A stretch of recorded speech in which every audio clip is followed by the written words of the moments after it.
हरे कृष्णा। आज वसंत पंचमी के इस शुभ पर्व पर आपको देवी सरस्वती के विषय में एक सुंदर कथा सुनाते हैं। एक समय जब ब्रह्मा जी संपूर्ण सृष्टि का निर्माण कर रहे थे, तो उन्होंने सभी ग्रह, नक्षत्र और विभिन्न वस्तुओं का सृजन कर तो लिया, लेकिन उन ग्रहों और नक्षत्रों को ये पता नहीं लग रहा था कि आखिर उन्हें कहाँ जाना है, किसके आसपास घूमना है। क्या उन्हें सिर्फ अपनी स्वयं की परिक्रमा करनी है या फिर किसी और की? इन दुविधाओं में फंसे हुए ग्रह बिना किसी मार्गदर्शन के अंतरिक्ष में भ्रमण करते रहे और इससे ब्रह्मांड में एक असंतुलन उत्पन्न हुआ। अब ब्रह्मा जी ने सोचा कि आखिर इसे ठीक कैसे किया जाए, तो उसके लिए उन्होंने निर्णय लिया कि वो किसी एक व्यक्ति का निर्माण करेंगे जो कि संपूर्ण ब्रह्मांड को तालबद्ध कर पाए। ये सोचते ही ब्रह्मा जी अपनी ध्यान अवस्था में चले गए और उसी क्षण उनके मुख कमल से एक अति दिव्य देवी प्रकट हुई। उन्होंने श्वेत वस्त्र धारण किए थे, कोई भी आभूषण धारण नहीं किया था, लेकिन फिर भी वे अत्यंत सुंदर और तेजस्वी दिख रही थी। उनके 4 हाथ थे, जिसमें से 2 हाथों में उन्होंने वीणा धारण की थी, तीसरे हाथ में जपमाला थी और चौथे हाथ में एक कुंभ। और वे देवी और कोई नहीं अपितु संगीत और ज्ञान की देवी स्वयं माता सरस्वती थी। जैसे ही उन्होंने अपनी वीणा पर ब्रह्मनाद छेड़ा, वैसे ही संपूर्ण ब्रह्मांड में एक परम शांति, मधुर संगीत और संतुलन छा गया।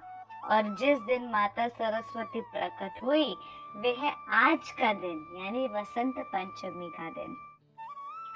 यही कारण है कि आज के दिन माता सरस्वती की विशेष पूजा अर्चना की जाती है। बच्चों को शिक्षा देने का प्रारंभ इसी दिन से करना सर्वोत्तम होता है।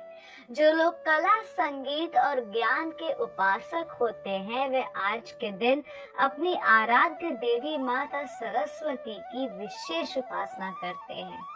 इसी कारण प्रत्येक वर्ष माघ मास के शुक्ल पक्ष की पंचमी तिथि के इस दिन को सरस्वती पूजा के नाम से भी जाना जाता है। कहा जाता है कि इसी दिन ब्रह्मा जी से देवी सरस्वती की उत्पत्ति हुई थी। पुराणों में इस बात का उल्लेख पाया जाता है कि स्वयं भगवान श्री कृष्ण ने देवी सरस्वती को ये वरदान दिया था कि इस दिन हर जगह उनकी पूजा आराधना होगी। पूर्ण पुरुषोत्तम भगवान श्री कृष्ण ने इस भौतिक जगत का कार्यभार विभिन्न देवी देवताओं में विभाजित किया है। जिस प्रकार ब्रह्मा जी को सृष्टि के सृजन का, महादेव को संहार, इंद्र देव को वर्षा इत्यादि का कार्यभार सौंपा है, उसी तरह सरस्वती को ज्ञान और संगीत का विभाग सौंपा है। वसंत पंचमी के दिन विद्यार्थी अपनी पुस्तकें माता सरस्वती के चरणों में रखते हैं और उनसे प्रार्थना करते हैं कि वे उन्हें ज्ञान प्रदान करें। तो चलिए, आज के इस अत्यंत पवित्र दिन पर हम भी ज्ञान और कला की देवी माता सरस्वती के चरणों में नमन करते हुए उनसे प्रार्थना करें कि वे हमारे भौतिक जगत के प्रति आसक्ति रूपी अज्ञान के अंधकार को नष्ट करें और हमें शुद्ध कृष्ण प्रेम और भक्तिमय सेवा का पथ प्रदर्शित करें, जिससे कि हम अपने जीवन के परम लक्ष्य भगवत प्रेम को प्राप्त कर सके। धन्यवाद।